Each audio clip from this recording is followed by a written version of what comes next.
Hey, what's up? This is Matt Harvey from Exhumed, Gruesome, Pounder, Left to Die, and many others that you may know and may even tolerate. And you're listening to the FANTASM Podcast, so turn it up. Phantasm. Maximum terror. That's your target audience, baby! Phantasm. And you know something? I sort of enjoyed it. Phantasm. Sell the metal! Sell the metal! Sell the metal! Sell the metal!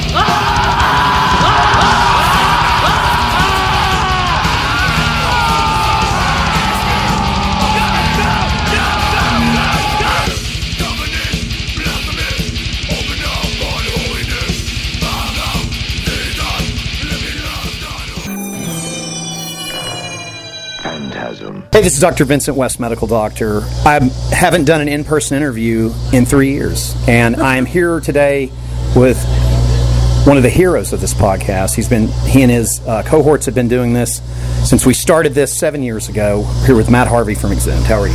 I'm doing great, man. I think this is what the millionth interview? I was going to say fifth, sixth, something. It's up there. Yeah, it's almost, well, I mean, you know, luckily for us, we're always doing something, so we always have some excuse to shoot the shit, you know. So awesome. Yeah, we were sitting here before talking comics, but you're on this great tour package. Yeah. How's that going? It's going really good, man. This is week one, the wrap-up of week one, but it's a 7-week tour, which is a fucking monster. I mean, even for us, 7 weeks in one go is a long time. So we're out here supporting the Cavalera brothers. They just did a re-recording of Morbid Visions and Bestial Devastation, and I know I'm also a guy who's kind of leery about re-recordings, but I actually really like the recordings of it. And they play live with the same intensity, and it's been really, it's crazy because every night they're playing, I'm like, I never thought I'd hear that song live. And then the next song, I was like, I never thought I'd hear that song live. I was like, show me the Wrath, holy fuck. So it's a lot of fun. It's awesome. Great people, great crew, everything's cool, man. Awesome. So just to ask you this, because I'm a huge fan of this as well, what's going on in the Gruesome camp? We are actually right about halfway done with the new record for real this time, like final demos. Nice. Like we've kind of had some songs kicking around for a couple of years, but between everything Possessed has been doing, you know, since the pandemic, everything I've been doing with Exhumed, and then Left to Die became a thing. So Gus and I got busy. Robin's out with Castrator. And because we're doing the human kind of era, it's something that we really have been, I don't know, we're putting a lot of pressure on ourselves. And it's a lot. It's a lot to live up to, you know, because not just Chuck, but also Sean is no longer with us. Sure. And Sean and our drummer Gus were very close friends. So it's like, you know, this one, I don't know, it's also a little bit less in my wheelhouse and more in Dan's wheelhouse. Right. He's more of a tech guy, so I feel like I really want to, you know, it's not good enough until he says it's good enough. Whereas before, I'd be like, no, dude, come on, this is Scream Bloody Gore. I know this. I got this cold, dog. But I'm really excited, actually. The demos are kind of, like, shockingly good. I feel weird saying that about my own thing, but because it's a tribute to Chuck, I don't really think of them as, like, my songs. Sure. You know? But I'm really happy with it, and I'm really excited about it. We're trying to get into the studio by the end of this year, but it's going to be a push. But we're going to keep working, and we'll see what happens. I love the band. It's so great. It's cool that you guys are still doing that. And in every record, it's been fun to just visit that era and everything. And then it's just cool. It's very much like, I don't know, it's fan service in the way that you don't see a lot of in music, you know, but you do see it in film and certainly in comics, where people are like, hey, wait a second, that's, I know this. They're like, oh, shit. And for me, it's fun just because, obviously, being a big Death fan, kind of putting all that stuff in there and sort of, you know, calling out to other people that are just as nerdy about it as I am and be like, wink, wink. Sorry, this is an audio format. You couldn't see the wink, so I had to say wink. So that's really fun. And, you know, obviously, people that weren't there in the, you know, in the late 80s and then in the 90s, seeing the band and stuff, it's neat for them as well, which is something that I didn't expect when we started it. So it turned out real cool. Yeah, it's incredible. And then as far as Exhumed. So you've got the latest record, which we talked about last year. Right. It's incredible. You've got the new EP. Right, so we sort of did we did an EP before the record for the first tour back that we did, and then now we're doing an EP after the record, which is sort of marking the end, it's like the bookend of this touring cycle. We have a bunch of stuff that's sort of becoming old in numbers that seem significant, and that was kind of where we were going to turn our focus, which would have been more like headlining tour stuff, but it's not every day that you get an offer to go out supporting Max and Igor. It's pretty awesome. Playing, some of the coolest shit that really never got its due. So we basically sort of pushed that timetable forward to accommodate doing this. But we wanted to do something to kind of just, to commemorate this tour, to kind of, from the record label perspective and the publicist, people keep everybody happy, and we always have material, so that wasn't an issue. And so yeah, we put together a three song EP, and I'm actually really stoked on it, and yeah, so it's cool.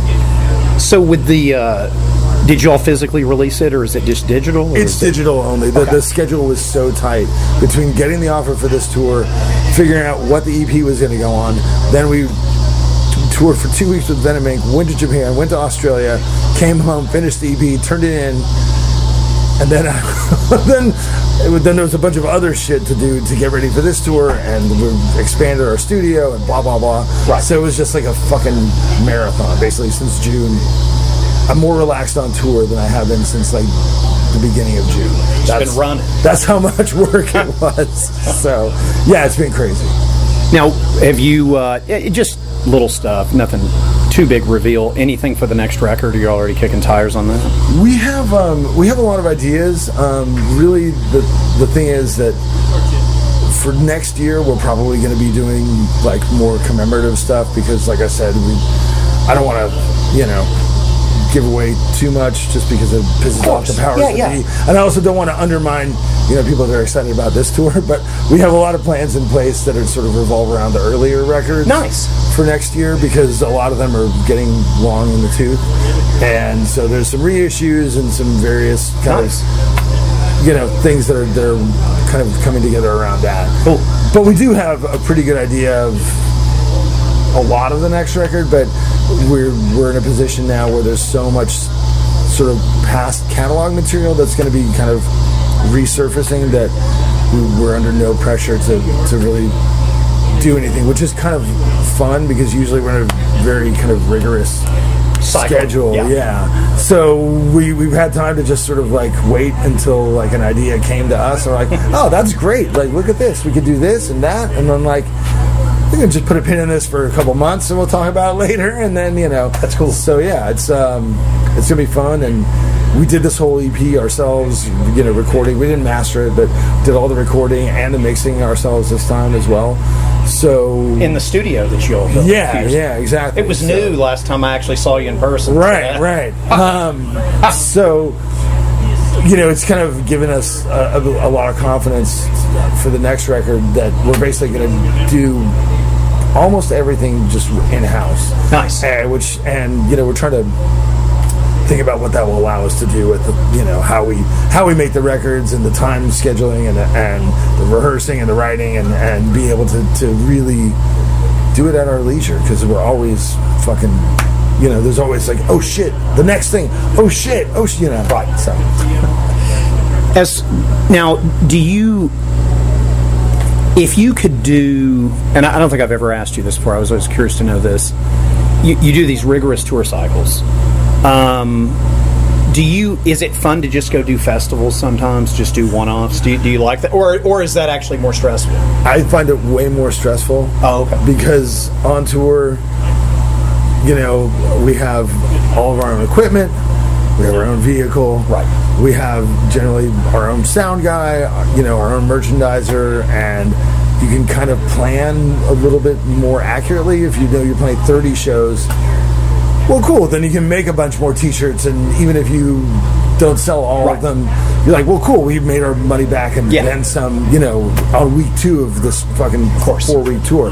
Whereas when you're doing a festival, you're flying in, you don't know what the gear is going to be, you don't know what the sound system's going to be, you don't know what the circumstances are going to be.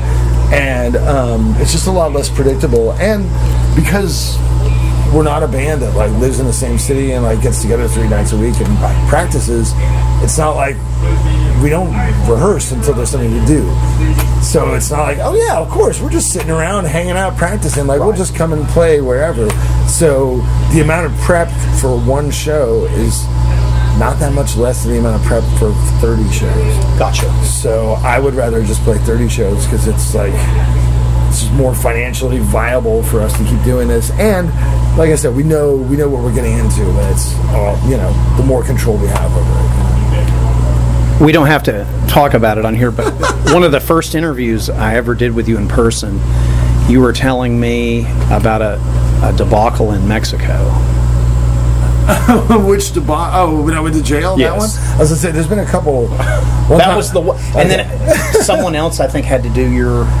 Yeah. I went to, we were playing a festival in Guadalajara, and it's a pretty big festival with like Judas Priest and Overkill. And oh, wow. I think Grim Reaper played, and nice. Carcass. And anyway, so we're all really excited. We love Mexico. We love playing down there. The people were great. The food's great. The audience is always killer.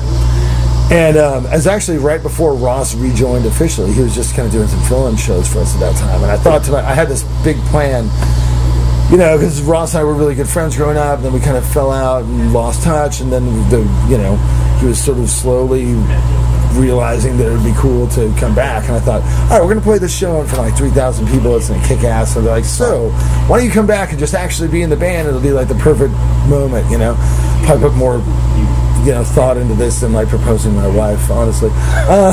She'll never listen to this, so it's fine. And so anyway, so we go down there, and I got pulled aside at customs, and they're like, oh, you have this bullet belt in your guitar case, which was actually my wife's bullet belt. And I was like, oh, fuck.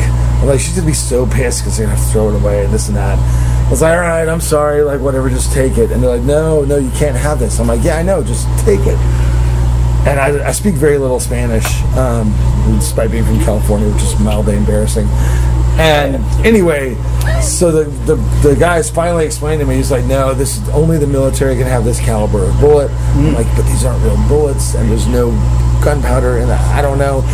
And they're like, no, we have to take you to the holding cell overnight. And I was like, what? He's like, but you'll be out by 9 in the morning. This and I was like, fuck, really? Okay. So I'm letting everybody know. The people from the festival were wonderful. They came with me, and they're like, all right.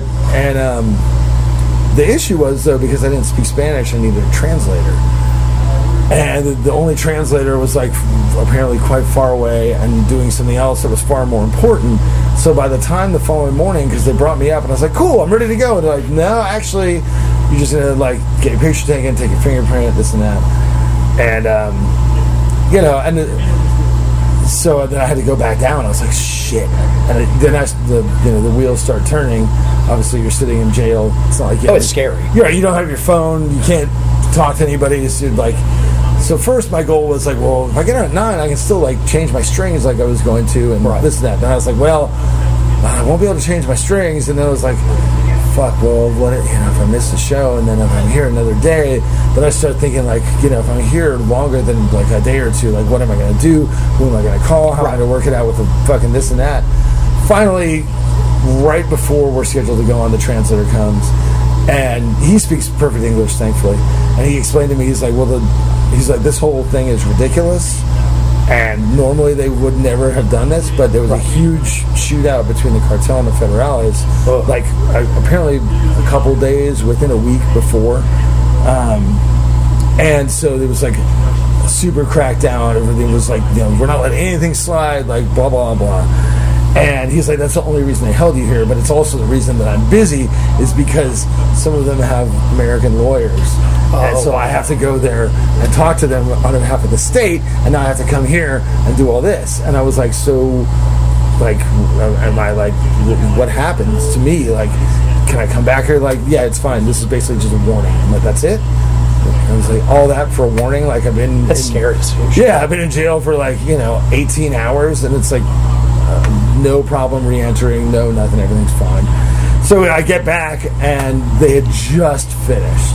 Oh shit. And Ross and Bud ended up doing my vocal parts somewhat. They let me out. I talked to our agent at one point, and he's like, what should I tell these guys? I'm like, tell them to play the fucking show, because I don't know, this could cost a lot of money, and we're going to need the money for the show. Right, yeah. And it ended up not costing any money, and I have no criminal record in Mexico.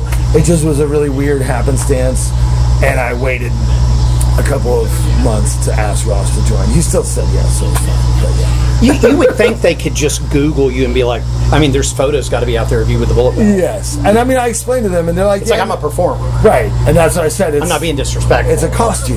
Yeah. And, and they're like... Even the airport security guy was like, I don't think you're doing anything. However, I have to do this. Right, it's part of it. He was, he was cool. It was a really weird experience. They took me to like a urgent care center, but it was in like a high school gymnasium. Weird. A very dimly lit high school gymnasium. And the doctor took me away from the police, and I was like, what's going on? And they're like, well, we got to examine you. I was like, what? So I take out my shirt, this and that. They're like, so they didn't like beat you up? And I was like, no, they were actually really nice. Right. It did kind of start out like an X-Files episode. Yeah, I was just like, what the fuck world have I like stumbled into? It was like, this is not the place for me. But it all turned out fine, and the guys that I was in the cell with, they were just like these two drunk dudes. Because that was my other thought. I was like, okay, I'll be out in 18 hours, but like, or 12 hours, or however long I thought it was going to be. I'm like, but what are those 12 hours going to be like? Yeah. They turned out to be totally fine. The promoters brought me some snacks and the Coca-Colas, which I shared with the guys. I'm like, here, you guys want some bimbo cakes and Coke or whatever? Cool. And they were cool, and slept on a cot, and that was it. That's not too bad. You said the other time. I've got to ask because I've not heard the other. The other time was not quite as dramatic. We got done playing, and we were playing another festival. And I don't know what it was I ate, because I love Mexican food. I love Mexican food in Mexico especially. So I was eating everything and anything. And I was going to settle up with the promoter, which turned out to be like an hour and a half long ordeal just to get him to finally sit down and give me the fucking money. That's weird. But he paid me, and it was fine. But by the time he paid me, I was like, oh shit. I could feel my stomach. I've been drinking, but I hadn't been drinking enough to feel what I was feeling. Right. And he left, and I vomited like I've never vomited in my life. Like, come screaming out my nose. Obviously, lots of hot sauce and all this shit. So it's just my whole face burning. I'm like sobbing. My nose is on fire like I did the worst cocaine in the world. And I just couldn't stop throwing up and shitting. And they took us to the wrong terminal in the Mexico City airport. It's a huge airport. Yeah. And so by the time we figured out where we were supposed to go and walk to the other terminal, I had to stop every single restroom and go to the bathroom. Like every, Oh, that's awful. I'm sorry. Yeah, every 200 paces, I'm just like fucking just shitting water while I'm throwing up in a bucket. We finally get to the terminal, and we missed our flights, and it's like, oh, fuck.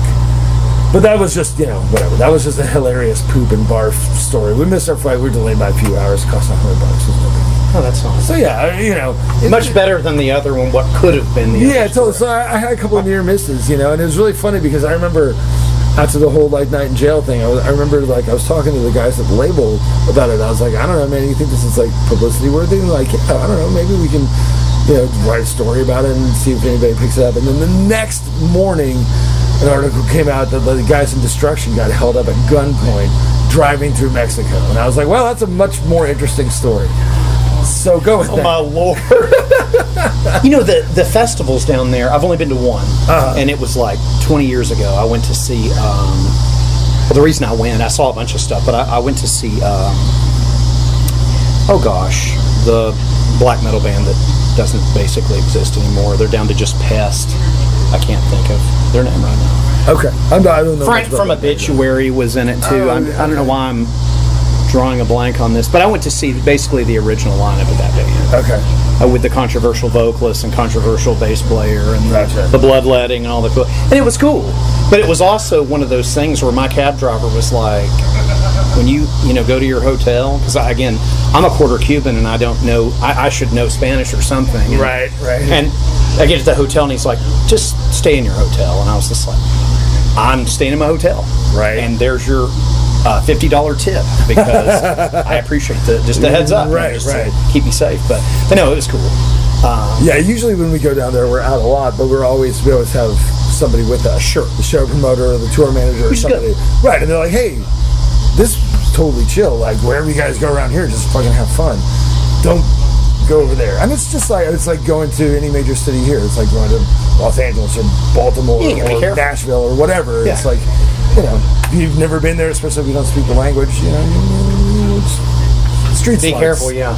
Gorgoroth is who I was trying to think. Oh, yeah. Gorgoroth. So it was cool. I got to see them in their proms. So that was kind of cool. Nice.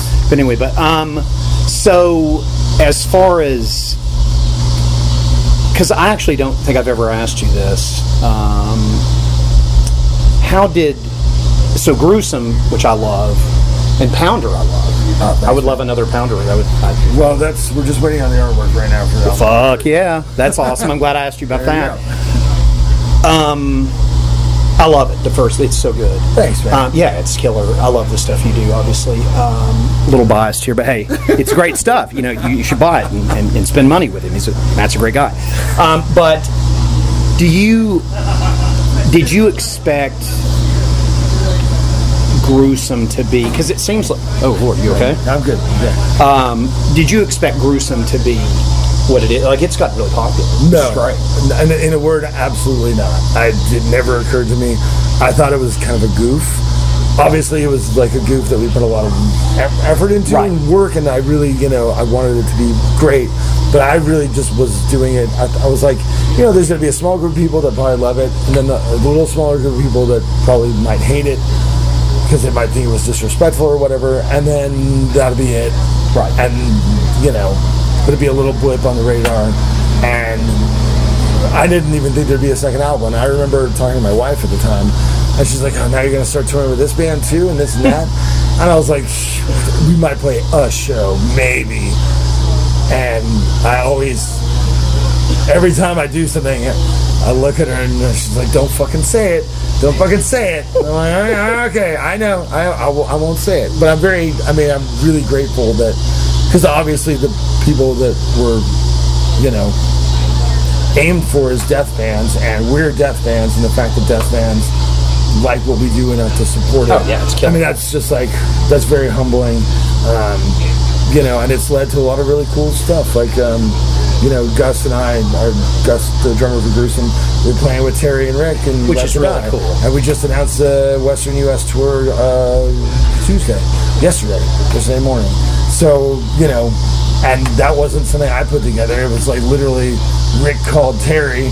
I was like, what do you think about these guys? And Terry's like, oh yeah, they're friends of mine. Like, you want to do Leprosy? I'm sure they'd be into it. And I was just like, to get that call from those guys, it's just like, if I could go back in time and tell my 13-year-old self that, I would fucking probably shit my pants more than I did in Mexico. I would lose my mind. It's incredible. Yeah. Well, I love what you're all doing because it's just perfect. It's not like some of the other stuff that was out there where I just felt like, I'm not going to say anything specific, but some stuff that happened about 10 years ago, and it wasn't really my kind of thing, but I love what you're all doing, though. I think it's incredibly respectful, and the music's good. That's, the most important thing to me, whether people like it or not, is that they know that it's respectful. Oh, yeah. That was the thing I was really cautious about, and I have seen a couple people say that. They're like, oh, these guys are just trying to make money off some dead dude's work. And I'm like, I can understand why you would think that, but we really tried to let people know that it's like, this is just a love letter to this, Yeah. And with Left to Die, it's cool too, because with Rick and Terry, it's a very specific lane that we're in. Oh yeah. We don't have to worry about individual thought patterns or all these like intricate guitar lines or anything. It's like, hey, cool. Like, do you like the first two albums? It's like, sweet. That's what we do. Right. And we're very in that lane. We don't have to play Zombie Ritual and then play Trapped in a Corner, or kind of have the breadth of the catalog that all the Death to All guys are all friends of ours, and sure. Like, we're buddies, we play with those guys, and I don't envy what they do, because it's a tough task. That's an undertaking to please the people that came in at the end and only like that stuff and don't like the early stuff, and then the people that came in at the beginning and don't really like it. It's just like, dude, how do you walk that line, and how do you execute all that material well, So I mean, I have nothing but That's respect. a lot. Yeah, I love. I don't know how they do that, honestly. It's fucking impressive. So with Left and I, it's very specific. We just do one thing. So if you want that, cool, we'll do that for you. If you don't want that, cool, then don't come to the show. Yeah, and it's straight up, and you get what you get. Now, as far as playing, because I never got to ask you this, how did the thing with Terry and Rick happen? I don't know the story. Well, basically, Gus and I got tapped to do a spiritual healing show in Tampa with James and Terry. I remember that. Right, and so we did that, and Rick, I don't know if he watched it live or somebody showed it to him or something, and he was really surprised. He's like, they did like a live webcast for this, and people tuned in, and like people were really that interested. Really, he's like, yeah. He's like, huh. And he just was like, he thought Gus and I did a good job, which was really cool. Obviously, Terry goes without saying. Like Terry's Terry, he's great. Terry. He doesn't. He's living up to himself. We have a lot more. We're a little bit more than a magnifying glass, and but he thought we did a good job, and he was like, oh, I wonder if these guys would be down to do it with leprosy. And so he talked to Terry, and they were both into it and thought it would be cool, and obviously we were very into it and thought it was super cool. It's insane. I love that for you and Gus. It's awesome. Yeah, it's crazy. It couldn't happen to better people. Like, I love it because you guys are into it. Like, and I think because the stuff I'm talking about, it feels like there were way too many people that were critics of Chuck that never saw Chuck, and I'm like, guys, enjoy this. Like, right. I understand you're trying to be, but you never even saw him. Like, you should enjoy people trying to celebrate his memory, I mean, at the end of the day, to me, it's like, I've heard people talk about the documentary and various things about Chuck, and it's like, whatever. I didn't know the guy. I don't really care, honestly. Like, to me, I love his music. It was super important to me. Oh, yeah. And regardless of anything else, like, the guy died way too young. Oh, yeah. And, I think about some of the stuff that he did in his early career that people, thought was kind of shitty. And it's like, I could see that. It's justifiable. But it's like, he also died when he was, like, in his early 30s. Like, if I was going to be judged for the rest of my life on the stuff that I did at 21... well, I would not really want that, Yeah. And, so I feel like he never... And it's also sad because the last time I saw Death, they were kind of... Their career has such a roller coaster, not just stylistically, but even just the status of the band, Was it the last tour? Yeah, with Hammerfall. Oh, yeah, dude, I saw... That was the first time Hammerfall did a U.S. tour. Yeah, and it was like, I'd seen him for Spiritual and for Human and for... I can't remember if it was Symbolic or Individual. I missed one and saw the other, but it was like, wow, this band, like, their fortunes are not what they used to be, and it was kind of like clawing back, and I don't think he really ever got to see how much his music actually ended up being. Oh no, and I think he's more popular now than he was 25 years ago. I mean, and that's the thing that's not to get like sappy or sentimental or whatever, but it's really cool to me. Like, I've met Chuck's sister Beth a couple times. Nice. And she's just like, I love what you guys are doing. Like, you keep my brother's music alive. And so I was like, okay, cool. And then I was just like, you know what, internet hater guy, comment, dude, like, comment away. It's all good. You're completely entitled to feel however you want to feel. Sure. If Beth thinks it's fine, I can go to sleep at night and just feel totally good about it, And it's like, I knew Sean, he thought it was great. I knew, like I said, I know all the DTA guys, whatever. So it's like, I feel very comfortable with what we're doing, because if we were doing something and Beth was like, this is fucked up, I would be like, oh, fuck, well, I guess we should stop. Right. Because that's not what, I mean, sure. Right. I just want to, it's like, basically, I've spent several years just basically telling Beth via these records, like, hey, your brother was pretty good at guitar. Thank you. So, I love that. That's amazing that y'all have that too. That's cool. Yeah, it's neat, man. Did she ever come out and see you guys? Yeah, she's come out a few times. That's incredible. I always like, people are like, oh, Beth's here. And I'm like, oh, God, I feel so weird. And then she's like super sweet. And I'm like, oh, you remember who I am. Okay.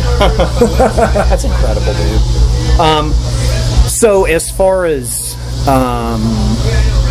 go way back when you're working at the comic book store, what attracted you to Silver Age books? I think the thing the thing with Silver Age books for me is this is obviously a complete abrupt change of gear. We did. I love I can't keep the men all night. I would, but I can't. When I was a kid, I used to just do extra chores around for money. And basically, my mom, I would do weeding in the garden, and she would give me 50 cents. This is probably around 83, 84. So it would have been somewhere between 7 and 9. And current comics were 60 cents at the time. Yep. However, you could get back issues of reprints because they were never going to accrue in value for 50 cents. And obviously, like, Spider-Man was, the guy I was patterning my life after or whatever at 7. And so I would get all these Marvel Tales reprints because I could get them. My allowance was for new comics. And then my extra money, I could get either, one new comic and then a Slurpee, or I could get 2 Silver Age reprints. Or, what was the other one? Marvel's Greatest Comics did the old Fantastic Four stuff, I think. Oh, yeah. Marvel Spectacular did some of the Thors. And I kind of realized as I kept reading comics, especially in the early 90s, like, superhero comics were changing direction in a way that I did not care for. Yep. It was like the Jim Lee, Rob Liefeld, early Image, art, no story, no character development. Yes. Just a lot of posing and, like, 44 triple E tits on, like, an 8-inch waist kind of figure drawing, and the art was ugly. I thought the stories were non-existent. Certainly, like, Jim Lee is a great artist. It's not my cup of tea, but some of the other art I just thought was ugly and inept. And what I kind of realized is that the Silver Age stuff had been in the background of everything that I'd been reading and everything that I liked. And I loved how goofy it was that there's just a guy who just, like, glues people to the wall. That's what he does. Yeah. I'm Paste Pot Pete. I glue the Human Torch to the wall. That's my thing. And it's just, I was like, this is so fun and lighthearted, and it has informed all the comics that I actually liked, and was informing all the comics that I still liked in the superhero realm. So to me, it was like the ultimate sort of antidote to the Image comics. And so I just dove headfirst into that. Oh, it's great shit. And I would find there were these weird random VHS tapes that had, like, the old 60s Marvel cartoons on them, which are just lightly animated. I mean, animated is generous.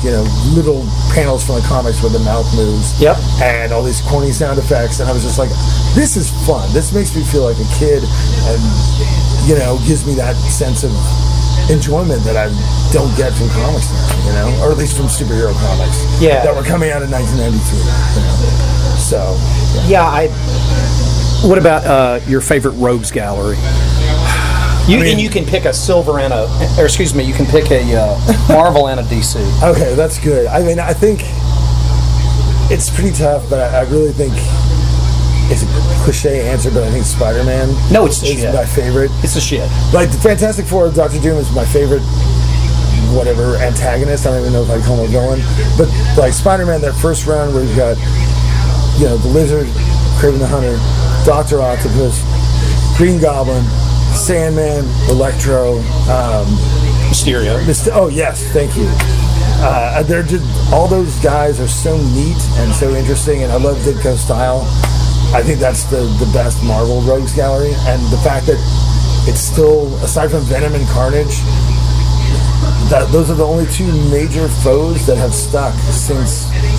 Romita did the Kingpin in the Silver Age, but really, after Ditko, there's the Kingpin, Venom, and Carnage. Even though Jackal didn't really stick in the 70s, So really, what Ditko did in those first 30 issues. Yeah, but is he a hero? Is he a villain? Right, just like got Morbius too.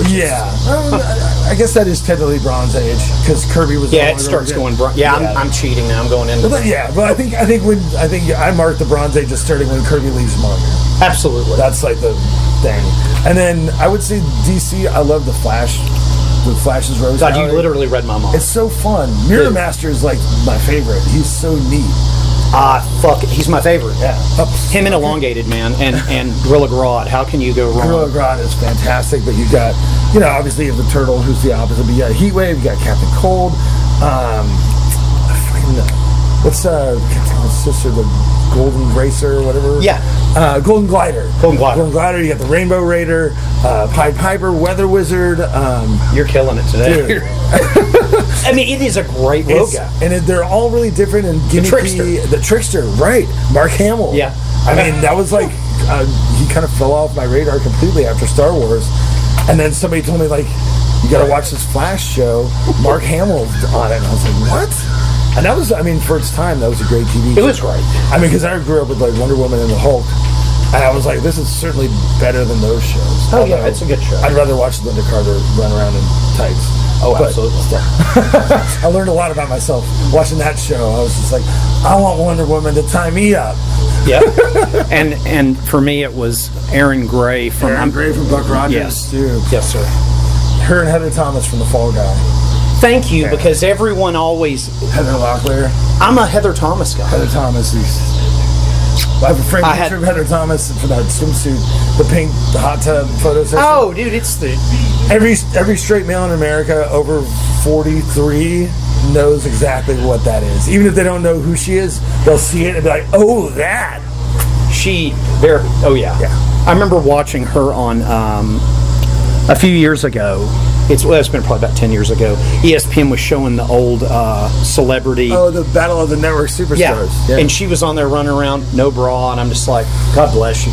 Right? What a wonderful woman. Heather Thomas, you're amazing. You're a gorgeous woman. Just thanks for existing. Yeah. At the same time I was alive. Like, that's really nice. It's incredible. Yeah.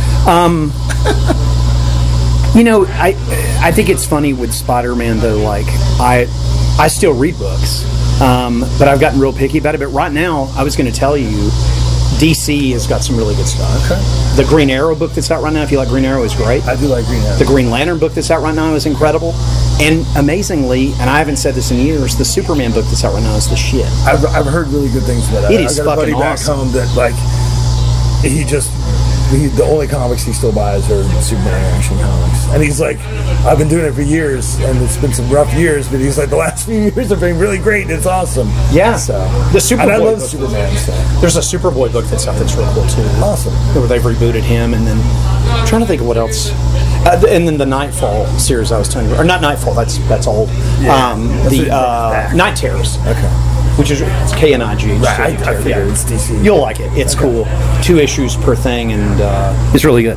You know, it's funny because it's like, I have the Marvel Unlimited app, and I spend a lot of time on it, but it's great. So much of it I spend catching up on stories that I missed. Yeah. Because after the mid-90s, like, I just wasn't interested in mainstream comics. And then I stopped working at the comic store, and then I was a very broke musician for a long time. Right. So I just didn't buy comics because I was like, I don't have disposable income. It's like, I'm in a band and I'd like to have sex with women. So that's it for all my money and rent. That's all I got. Right. And now, being a little bit older and starting to have disposable income and looking at comics and stuff again, I'm just like, God, there's like, Marvel really turned it around after 2000 and put out a lot of great stuff. Like, I was just reading Immortal Iron Fist. Oh, it's great. It's killer.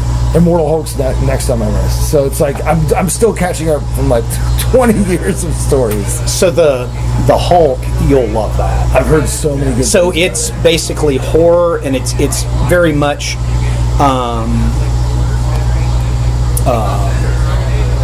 Al Ewing was definitely tapped into his Lou Ferrigno era Hulk when he was writing. It's very episodic and it's very horror based. It's great. Awesome. Immortal Hulk's great. And then there's an Immortal 4 that just came out. I wanted to tell you about as well. I have no idea. And it is Al Ewing. Okay. So he's got his Immortal brand on Thor now, and they finally got Donny Cates off of it, which I wasn't a big fan of his. A lot of people like Donny Cates. I wasn't a big. I'm not. He was very popular for me. He was writing Venom and stuff, and he did the whole Null thing. And I mean, it's just not really my thing. He was going way. It's like I give him all the credit in the world. It's like you're on acid and writing Spider-Man books. It's like you're all over the place. I just can't keep up. Why is it someone else is always living my dreams? Yeah, you're doing. Right there you go. You're doing your own Spider-Man book. I was trying to think of another title real quick that I was reading. I was going to tell you about that I thought was really good. This is totally random, The Darkwing Duck book that's out right now is great. That is the most random recommendation. It's great. I could have. If you like Darkwing Duck, 100 things. You could have put previews in front of me, and I could have looked at the titles. That would not have been one of my guesses. It's cool. Yeah. It's fun. I remember the show being really fun. Actually, it's just like whoever's writing, he's got a lot of love for the character, and I've been getting it. But what I was going to tell you, if you're a Frank Miller fan, he's got the Ronin series back out right now. That could be interesting. Like a lot of I loved his stuff in the '80s. Oh, the Daredevil shit. Some of his '90s stuff was good, and then he kind of seemed like he went off a weird deep end. Like the Ronin thing's cool. But if you ever read Ronin, I did. I have. Then you'll like this. It's Ronin. Does he draw in that style with all the hatching and everything? Oh, cool. I like that style. And everybody's like attacking the guy. I'm like, he's almost 70 years old. It's like, what do you want from him? It's like, I love Frank Miller. I mean, shit, he's still drawing comics. He's still alive. And he's independently putting his stuff out because nobody else would put it out. It's so fucking cool. So I always buy his books. Interesting. Yeah, I know that like he did like a thing after like 9/11 where Batman like went to Afghanistan or something. Yeah, I never read. I know. That's. I don't know if that's a good idea. I mean, it just seems like I don't know. Batman, superheroes aren't supposed to solve these kinds of problems. They're supposed to be in a different. I don't know, man. But he's Frank Miller. Obviously, he can do whatever he wants. So. Daredevil run, though, God. I mean, that's immortal. That's gonna live forever.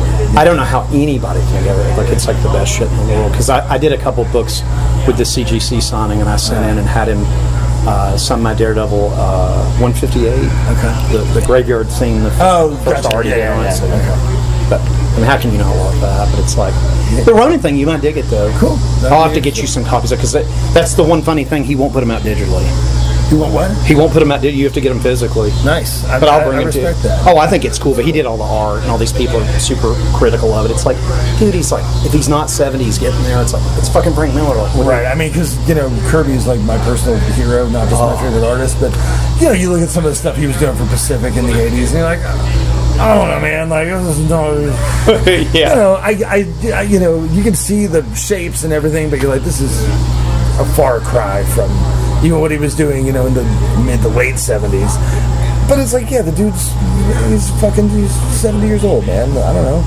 Just take it for what it is, and right. Doesn't have to be his best work, but if you're a fan, then you can appreciate where it sort of fits in the whole arc. It's pretty rare that you get to see an artist in real time that you spend decades with. Oh, man. And to expect somebody to be doing the same thing or the same, especially when it's a physical thing like drawing or even playing guitar or whatever, to expect them to have the physical prowess they did at 30 when they're 70, that's just not really fair.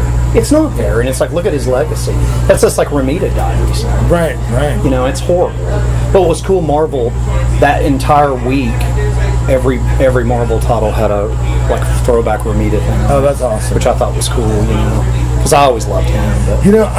I always, when I was younger, I was like, no, Ditko's. Oh, Ditko's the shit. And then I just realized I never really gave the books a chance. I think I missed Ditko's writing more than I missed his art, honestly, because I feel like once he left, they kind of got into the predictable, like, oh, it's the Kingpin. That was good. Oh, that's the Schemer. Now it's the, really, aside from the Kingpin and the Prowler, Rhino's kind of throwaway villain. The Kangaroo, some of this shit. Yeah, that guy was weird. It's the plotting of the superhero part of the book became not as good. The subplots were still good, and the art is actually fucking beautiful. But that's really what I miss more about Ditko. I think I just he was very talented. I was a contrarian. I didn't want to like Romita, and then I kind of realized growing up, being a little kid in the late '70s, all those Spider-Man trash cans and sleeping bags. That's all Romita's art. Oh yeah. All the fucking read-along comic book records, all the stuff that defined my childhood. I was like, oh, it's all John Romita. It's not Steve Ditko. But I'm with you on Ditko. Ditko alone, man. The Question.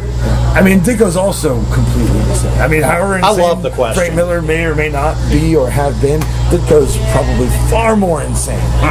But he's such an eccentric, wonderful guy. The fact that he created the most arguably mainstream superhero of all, or co-created, whatever.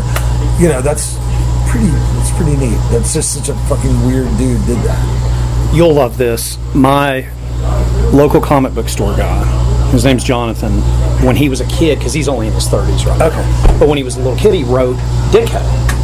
And he wrote him once and it was real nice, and then so he wrote him again, and the second time he went through and corrected all of Jonathan's spelling on his stuff. That's Which and he's like, I actually like the letter that he corrected more than the nice letter where he was. I mean, that was Dicko's weird because on one hand he doesn't give interviews, won't be photographed. If you write him a letter, he'll respond like a 4-page thing why you're an idiot. And it's just like, what a fucking strange guy, dude. Like just what a really interesting dude. I mean, like sort of this like Avenging World, like a straight Ayn Rand stuff. Oh yes. I mean, I don't know if it's good comics, and I'm certainly not into objectivism. I find it interesting. It is very interesting. But it's just such an interesting piece of art. I don't know if it's good, but I'm really glad that I have some of it. I'm really glad that I've taken the time to sit there and read it and be like, where the fuck is this dude coming from, man? Like, he's so militantly in his weird idea of integrity. And it's like, you got to respect the guy. You do. Because he could have been making money. He could have been charging people, $100 for a fucking signature for decades. And just living, he could have been living like Bob Kane and just sitting around and being like, all right, I'm a Spider-Man guy. Give me money. I'll show up at your fucking con and do this and that. And he was like, absolutely not. Yeah, Alan Moore's the same way. Right. But Alan Moore's work is, I mean, I haven't read Jerusalem, but it's still, I think it's more accessible than Steve Ditko's, and it's still very dense. It's crazy.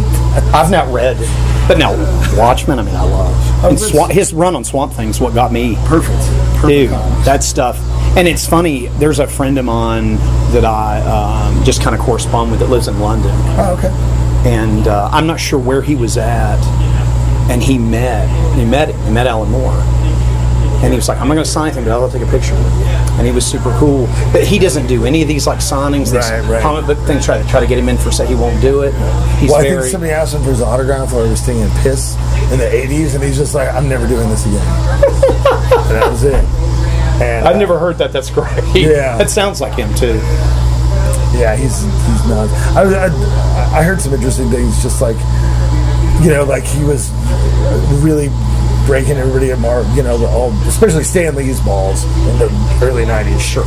And then, but at the same time, he was like not letting DC reprint some of the stuff that he had worked on, despite the artists wanting to do it. And the art, guys like Steve Bissett were like, bro, I just want to get fucking paid for these Swamp Thing things that we did. And Moore's like, no, they can't do anything. And it's like, so what's worse? It's like taking credit for other people's work and kind of hogging the glory and turning yourself into a brand, or going so far the opposite way that you're preventing your collaborators from making money off the work that they've done with you. And it's like, this is also some sort of like monstrous ego at play in a different direction. It's just really, I don't know, I found that to be a really interesting argument. And I tell you, another weird one is him and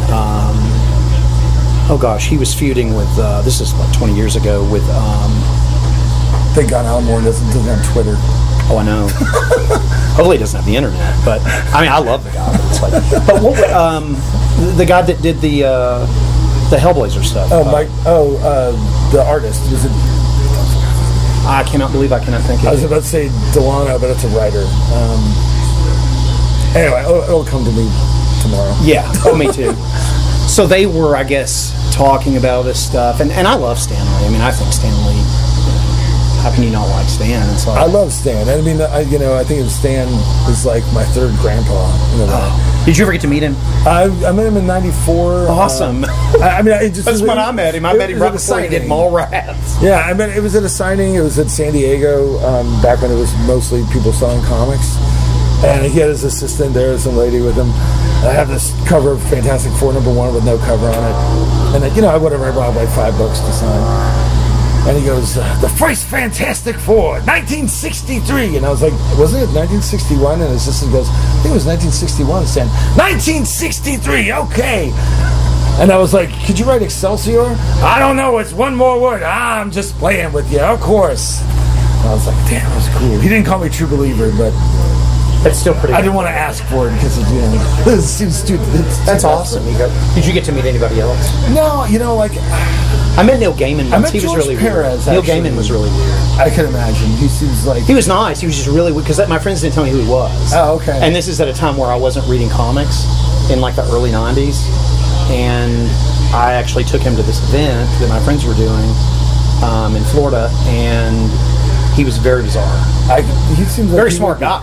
Yeah. But just really bizarre. And a great writer, great prose writer, too. Oh, yeah. But yeah, I met George Perez at that same con. And Fuck, you met George. That's awesome. yeah, and it was just like, he signed my thing, and I was like, I had him sign a couple of my late 70s Avengers books. And I was Incredible. like, you're the best team book artist. You're the best team book artist, ever. That's so awesome. by default, best Avengers artist, best JLA artist, best Oh, Titans. And he was like, oh, well, if you like my Avengers stuff, like, I actually did a poster with every single member up to that point or whatever, because it was like the 30th anniversary coming up. And so I immediately went out and bought that poster and still have that. So I don't know what he signed for me. It's somewhere in my box. It's so cool, though. Yeah, it's sad. I had a bunch of stuff at CGC for him to sign, and then he passed during the signing, which was horrible.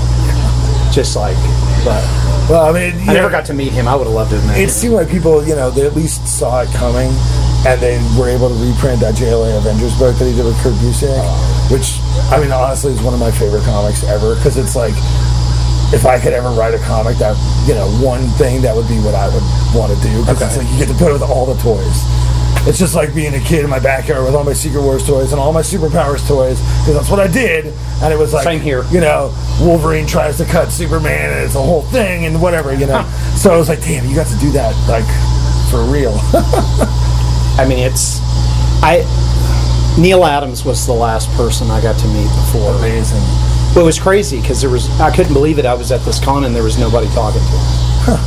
And I stood and talked to him. I was like, I'm sorry if I'm wasting your time. He's like, would you mind getting me a beer? I was like, for Neil Adams? Yeah. Hell yeah. He was trying to give me them. I was like, no.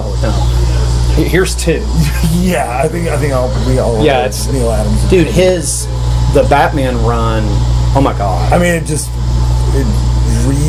it saved that character, basically. All the Ra's al Ghul. And Yeah, I mean, goddamn, that's between him, Denny O'Neil, and Steve Englehart. I mean, they just saved the characters. the best stuff. No disrespect to Carmen Infantino, but Love me some empty guy who's the shit.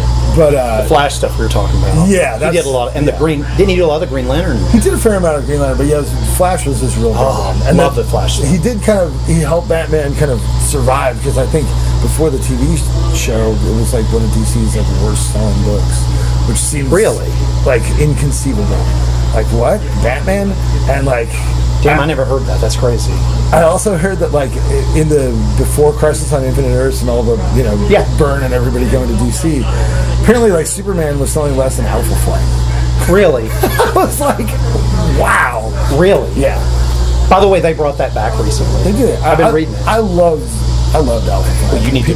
People call it Awful Flight. It's on that. And I'm like, It's on that. Oh, okay. Dude, it's fucking. There's only been one issue. Okay. Second issue comes out, I think, in like a week or two. It's exciting. Oh, dude, it's really. I love Alpha Flight. Yeah, I thought Alpha Flight was. Everybody gives me shit about it. It's just like, and you say it now, and people base it on the MCU, which I love, but it's like I always loved Kang the Conqueror. I love it. And everybody's all like, you just like it because it's like, no, when I was a little kid, I loved the Skrull and Kang the Conqueror. I mean, I do still have my Secret Wars Kang from when I was a kid. Fuck yeah. And then a few years ago, I got one on tour because Ross is a big toy guy, so he sucked me back into buying toys here and there. And I got a carded Secret Wars Kang. That's and then sick. I was like, oh shit, he's gonna be the new villain. I was like, I guess that was a smart toy to buy. I actually thought the Ant-Man movie was awesome. I had a great time watching it. It was a little thin, like some of the stuff doesn't land. Oh, well, I mean, Ant-Man, I mean, Kang is what I like. But, yeah, right, I was going to say, like, Janet Van Dyne and Kang, great movie. Yeah. The rest is like, it's Yeah, good. it's It just- doesn't... It's like you get like a Marvel diet comic. Star Wars, Marvel comic, space romp. Yeah, but it was fun, and I love, I know there's a lot of controversy with Jonathan Majors. I don't know what's up with him. I don't either.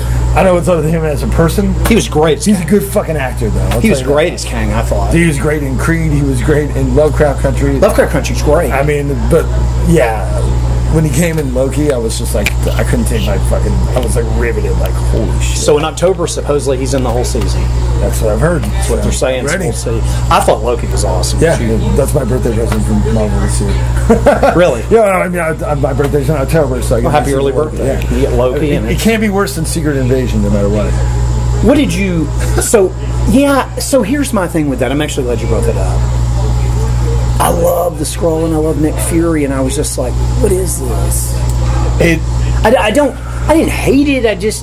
It was just anticlimactic, and it was really slow. It was like I was watching I'm not knocking people that like this, but it was like I was watching a Jack Ryan thing, and it's like, right. What am I watching? I just felt like it was like somebody promised me like the best tasting thing ever, and they brought me like a LaCroix, like bubble water. Yes. And I don't mind LaCroix. I drink it, That's good. like a hot day, or if I'm trying to like, I just drank a lot of beer the other day, I should probably not drink beer again. I'll have that. It's fine. It's fine, but if somebody like built it up like you're gonna love this, it's the best drink in the world, I'd be like, what the fuck, dude? This barely tastes like a half of a lime. And it's very disappointing. That's the whole thing. Just felt like I was like, and I didn't like the way they flipped the characterization of the Skrulls, because I was like, I don't know, man. They got a very legitimate argument. Like they got used by S.H.I.E.L.D. I'm like, they're supposed to be the bad guys, and I think if they would have brought in the religious extremist angle from the comics, it would have made them much more hateable as villains. Instead, I was like, they seem like they got a pretty fair gripe. I mean, obviously, shouldn't be blowing people up, but I mean, it's a superhero show. You got some action, right? But I was like, I don't know. Nick Fury seems like kind of the asshole here. And like there was a whole scene where he's like getting all his accoutrements out of the graveyard. And he's like gearing up, and I was just like, I don't know. It just looked like another movie with like Samuel L. Jackson with a gun. I was like, I'm not getting excited.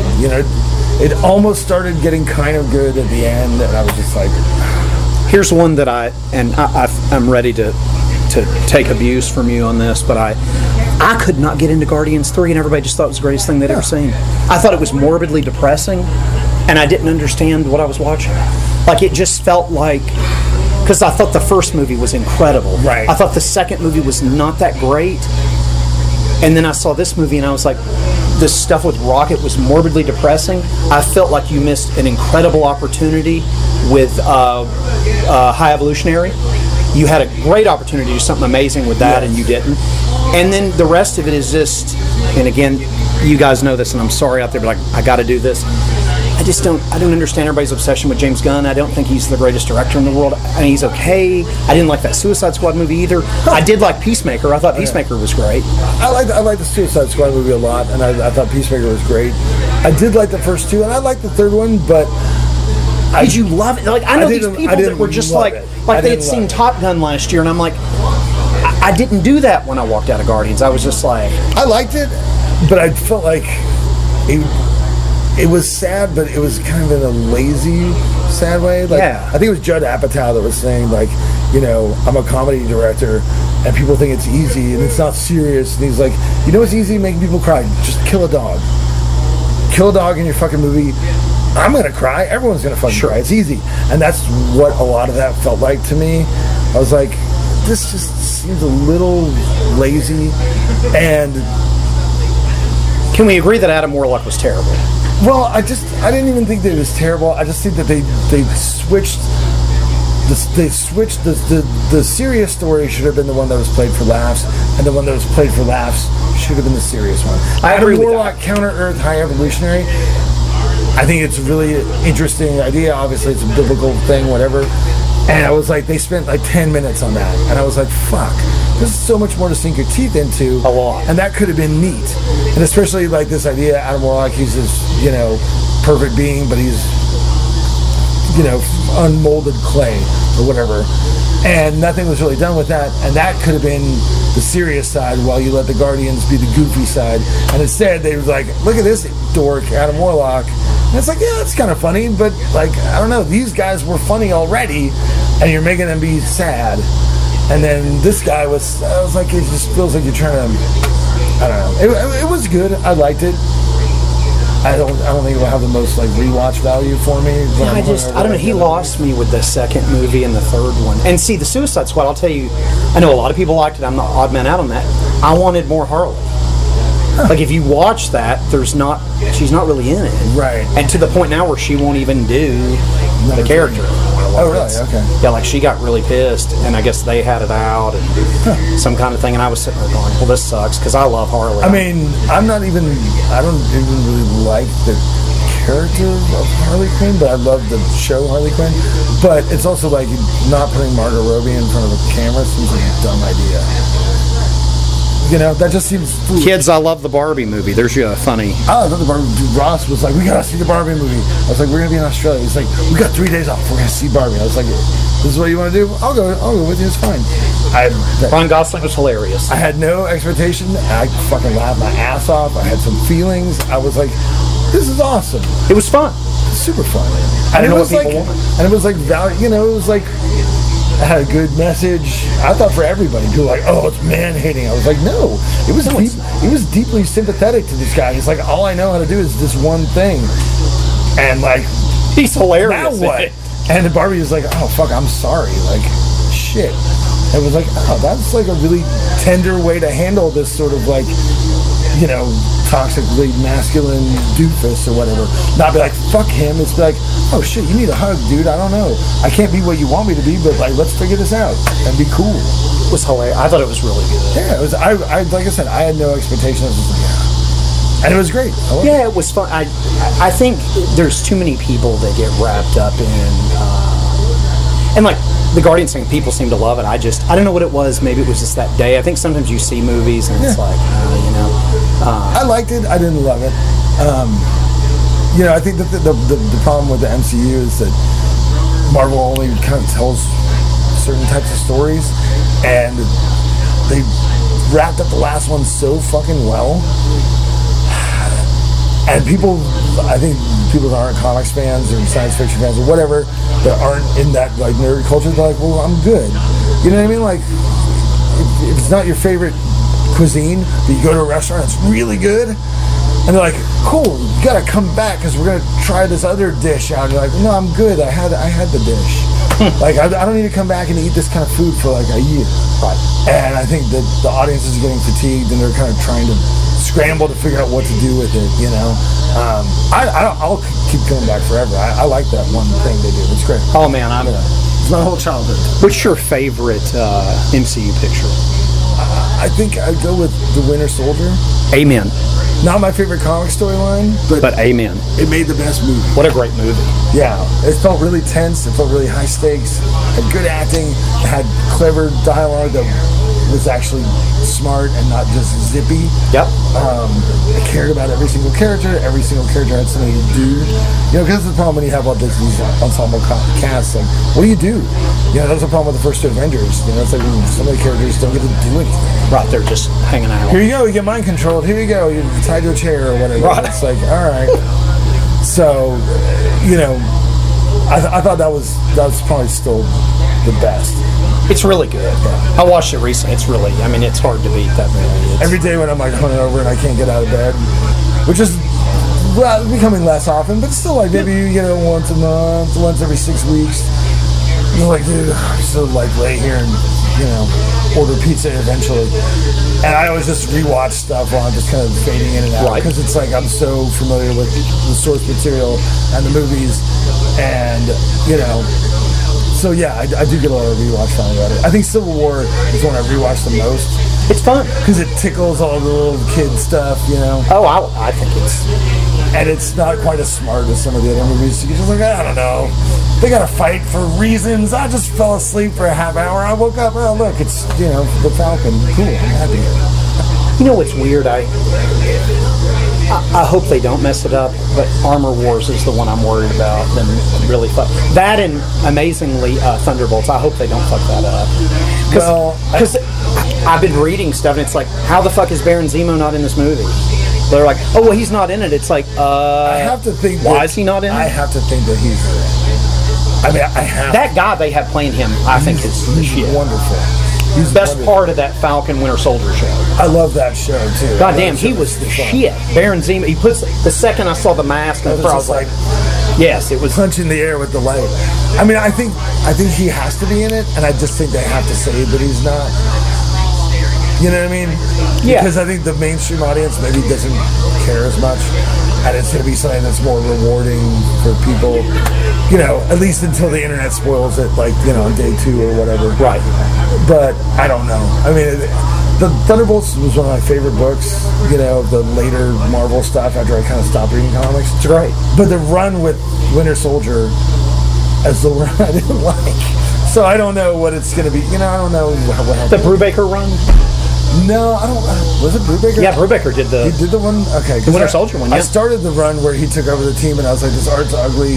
I don't know if I I'm care with about the story. Well, you should give the art I don't like. Okay. I forget who did the art on that, but the story's great. Okay, because like the Warren Ellis run on Thunderbolts, it looks perfect. The tone's perfect. The writing's it's the perfect. shit. I was like, after I read that 10-issue span, I literally just immediately went back and reread it. It's so again. good. So this is some of the best comics I've read. And you know, again, this is all old stuff I'm catching up on. But hey, I mean, it's you. But yeah, if you felt like going through that again, the Winter Soldier one, because it's from like 07. Yeah, I'm gonna have to before the movie. So I mean, I don't like the art. I'm with you on the art. Okay. I forget who did the art. Shame on me. I don't remember. But Brubaker, I mean, I like it. The story's pretty solid, and it's the whole. Remember they tied it in with Civil War, right? Which was not the greatest story. No, it was kind of. It was honestly kind of a hot mess. Another thing I was going to take is you probably still like Spider-Man. I mean, as a property, as an intellectual property. Well, on the app, read the Bendis Spider-Man that's on like issue 14. Okay. I mean, anything They by introduced Bendis, Spider-Boy. Spider-Boy's a really cool character. Good. Oh, Bendis is great. Yeah, anything he does or anything Dan Slott does. Yeah. You know, I remember hearing about when the Actually, maybe it's Slott that. Maybe actually you're right. I think it may be Slott that's on this book. either way, I'm sure if they're writing It's it, really good. It's But gotta it's be good. Spider-Man, Okay. and it's on issue like. Just look up whatever it is with Spider-Boy. See, and that's that's so frustrating with all the various numbering and volumes and everything. It's so fucking confusing. It's very fucking confusing. Like, I mean, I thought it was confusing when I was a kid, and it was just like Amazing Spider-Man, Peter Parker's Spectacular Spider-Man, and Marvel team up, but they were all at least consecutively numbered.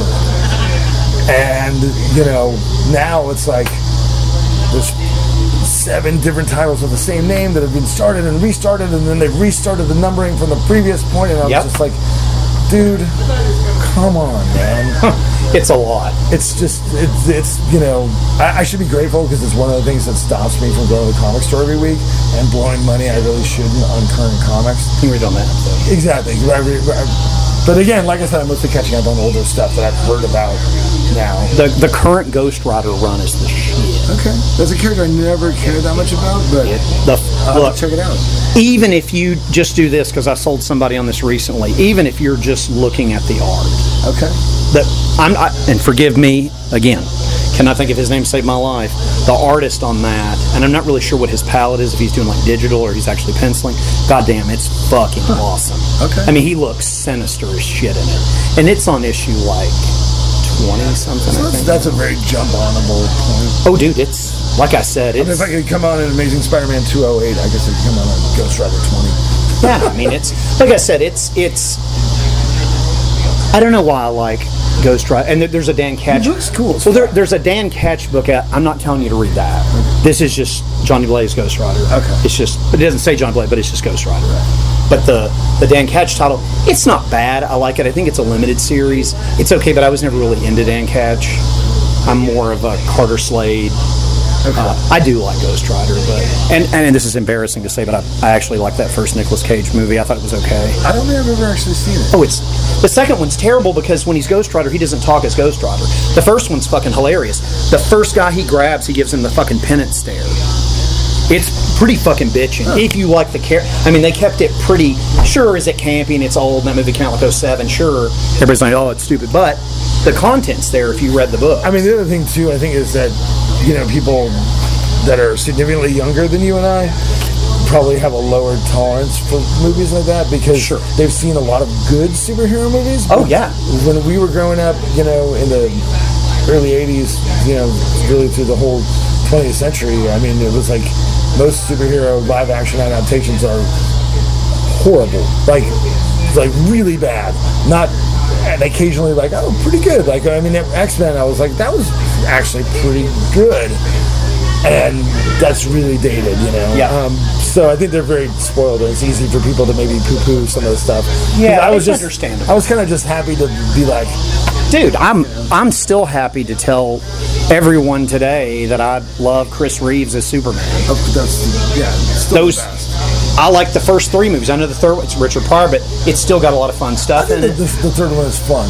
It is fun. 2 is my favorite. It's, you know what a guy said recently, because they put it out in 4K, and he said, this is the greatest Chris Reeves co-starring movie with Richard Pryor. Absolutely. And it is. But, and then the sister that gets turned into the robot, that's where, I'm a big Star Trek fan, that's where they came up with the idea for the Borg. Ron Moore came. Really? Ron Moore was stoned watching Superman 3 in 1984 and was like, the Borg. From watching the sister get turned into from the Gus computer, the Richard Pryor character computer. So. Amazing. Yeah, it's pretty cool. Huh. I mean, I'm not a big Star Trek fan, but even I know who the fucking Borg is. That's pretty, that's pretty major. Well, I mean, I don't know.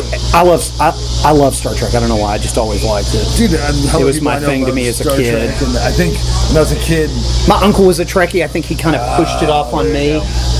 Because he would take me to conventions. I had pictures of me when I was like 6 years old with Gene Roddenberry and Majel Barrett, that did, his wife that did the voice of the computer, and she was also Nurse Chapel, and DeForest Kelly. I mean, I got introduced to royalty as a kid. Nurse Chapel, nice job, Gene Roddenberry. Yeah, and she was the voice of the computer in Next Generation. Original series, Next Generation, Deep Space Nine, Voyager, and Enterprise. Oh, wow. Okay. And all the movies. Okay. Well, not the Abrams stuff, but I don't count that stuff. Yeah, I saw one of the Abrams movies, and I was like, this is, I mean, I'm not even a big Star Trek fan. I was like, this isn't Star Trek. No, it's not. I was like, this is like Indiana Jones, Star Wars, just with the Star Trek elements. It's high-action Star Trek for tweens, I guess, at the time. I don't know what they were aiming for, because it wasn't me, because I walked out of that going, what the hell did I just watch? Was that a Mountain Dew ad? Yeah, I watched it on the plane, and I was like, well, I'm glad I didn't spend money on this. Yeah, it's not. I'm sitting on an international flight drinking free beer watching this. It's like, yeah, this is about what it's worth. Yeah, I'm not a J.J. Abrams fan. Yeah, I don't. Not so. So Star Wars, you like Star Wars? I was a Star Wars guy, but but I realized that I held on to Star Wars for a long time because I didn't have anything else. Sure. Now that I have like 47 Marvel and DC TV movies and everything else, and the last 3 Star Wars movies range from like not very good to unwatchable. Right. I'm just like, I just don't care about this franchise, and like I want to watch Andor and Ashoka and stuff. I do, but I just it's like Mandalorian was pretty cool. Yeah, it was like the Boba Fett thing good was and a half. Did you watch that? Yeah, until they had the kid gang with the Vespas. I was like, guys, no. Well, my problem was, and we go back to Ant-Man with this too for the Boba Fett show. Guys, I understand you want your face in the film, but it's like the 6-year-old in me wants you in the shit. I mean, to me, I want you in the mask. Yeah. I want you in the. So for Boba Fett, I need you in the armor. Jonathan Majors, I need you in the full can, get up the whole damn time. Yes. Nothing disrespectful to you as an actor. I know who you are, but give me my whoopee. Yeah, my biggest pet peeve in the MCU movies is the stupid dissolving masks that come on off. It's like, there's no need for that. It's like, all right, guys, we're all about to get in a big fight. Let's just stand here, take off our masks so that everyone knows that we're famous people. Got it. Okay, now let's throw a bunch of CGI at this. And it's like, do you have to? Like, must you? Like, what? Come on, guys. Who's your favorite Spider-Man actor? Actor? The movies weren't good, but I like Andrew Garfield. He's pretty good. As just the performance, him. Not my favorite movies at all. Why? Who's yours? Holland. I think Holland's great. Maybe he's not in real life, but he seems so nerdy, and I just I love him. He pulls it off, yeah. Dude, especially the second movie. I know everybody loves the third movie because you got the 3 Spider-Mans, and it was great. But I love Far From Home. I don't know why. I thought they did Mysterio really well. I loved the way Mysterio looked. I wasn't a fan of the plot of that movie. Oh no, the plot's god awful. It just went in a direction that I personally as a fan didn't want. Because I thought at the end of the first one, it seemed really obvious to me what the setup was. The setup is Stark moves out of Avengers Tower. Osborn moves in. The Scorpion and Vulture are in jail together. Somehow they get back out. Oscorp makes some other supervillain, and then you're building the Spider-Man universe. Whereas this was all or about, the Sinister Six, which would be the shit. Right. And then this was just about, it's like an Iron Man spinoff with Mysterio. You're right. And Mysterio was great. And like the way they worked him, that was cool. He looked pretty bitch. And that one thing where, did you see it in the theater? Yeah, of course. So where, I figured you did. Every movie growing up, man. Yeah. Fucking dork. But same here. It was like he took over the theater, that scene where he's like controlling, where he really got on him. I was just like, shit. I was like, I could watch an hour of just that. It was great. And like Jake Gyllenhaal was great, and you know, it was good. It's just, it's not even a bad movie. I rewatched it recently again. I don't know why I like it. I don't have an explanation. Maybe it was the Go-Go's at the end, and it came out in the summer, and I was like, I'm a little kid again. Yeah, I like Spider-Man movie. I liked it more the second time around, for sure. But I was just like, I want a Spider-Man movie, not like an Iron Lad movie. It was. And you know, because that's a fair complaint. You have Ironheart already to do this with. I understand. It didn't make sense. I was just like, there was this other avenue that seemed to be wide open and set up by the first film that was specifically Spider-Man. And even by the end of the third movie, I was like, great. So he's finally Spider-Man. It took 3 movies from just to be Spider-Man. He's sitting alone in his apartment. He's got no money. Nobody likes him. He's sewing his dumbass suit so he can jump around on roofs. That's it. That could have been the fucking start, dude. Well, if you've not heard this, you're going to be happy. So Garfield, because Holland's taken, I guess, a break from acting, period. Oh. So Garfield is who's in the next film. Sick.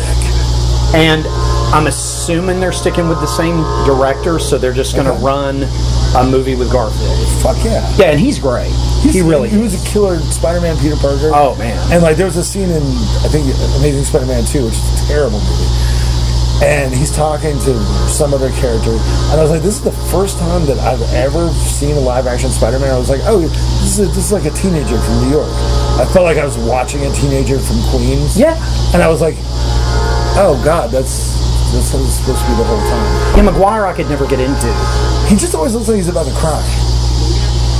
Well, my problem is you've got this guy that looks like he is an adult film actor in the suit, and then he's like 2 foot tall in real life. So when I would watch those movies, I'm like, what the fuck am I watching? Like, I'm not dumb, Sam Raimi. Like, I love you, but it's like, I'm not stupid either.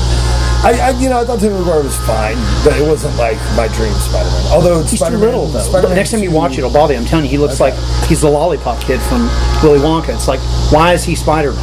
Like, but he's a bad actor. It's just weird. No, I think he's a good actor. I just wasn't my choice.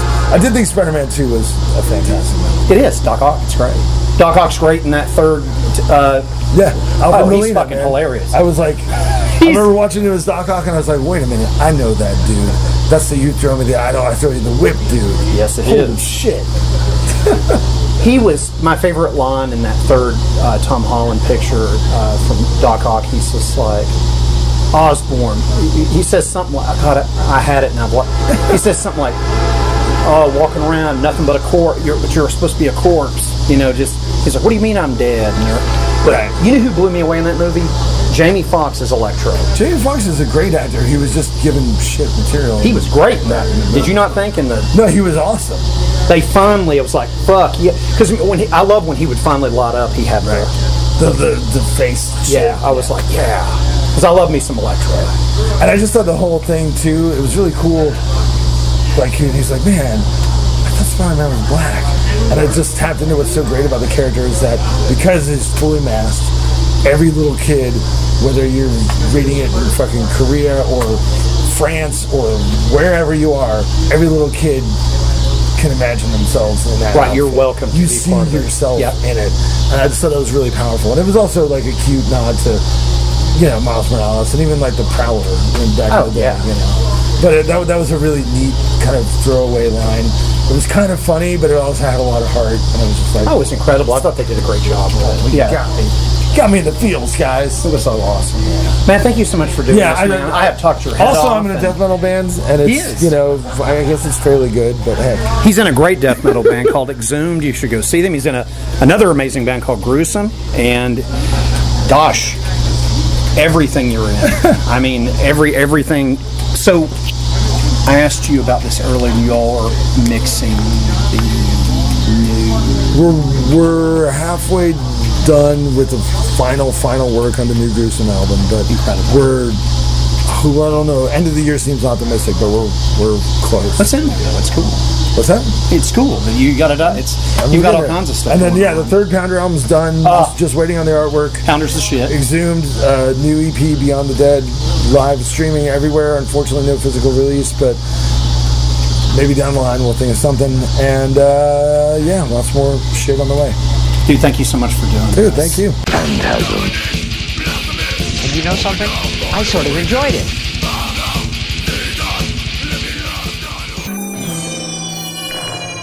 Phantasm.